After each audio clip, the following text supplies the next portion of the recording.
কবরের জীবনটা আসল জীবন।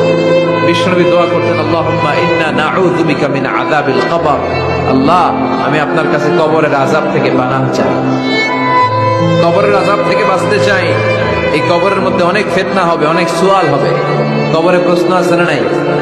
কথা বলেন। প্রথম প্রশ্ন জিজ্ঞেস করা হবে, মার রব্বুক, তোমার রব কে? বলেন, আমাদের রব কে? ওয়া মা দীনুক, তোমার ধর্ম কি? বিষ্ণুবীর চেহারা দেখিয়ে বলা হবে, আতারিফু মান হাযা রাজুল, এই লোকটারে চিনো? আমরা কি বলবো? আমরা চিনি, উনি আমাদের প্রিয় রাসূল মুহাম্মদুর রাসূলুল্লাহ সাল্লাল্লাহু আলাইহি ওয়াসাল্লাম। এরপরে জিজ্ঞেস করা হবে, এগুলো কোত্থেকে শিখলা? আমরা বলবো, কোরআন থেকে। ফায়ুফসাহু লাহু কবরুহু ৭০ যিরাআন। সুন্দর সুন্দর উত্তর করতে পারলে আপনার কবরটারে ৭০ হাত লম্বা করে দেওয়া হবে। ইফতাহু লাহু বাবুন ইলাল জান্নাহ, জান্নাতের দিকে একটা দরজা লাগিয়ে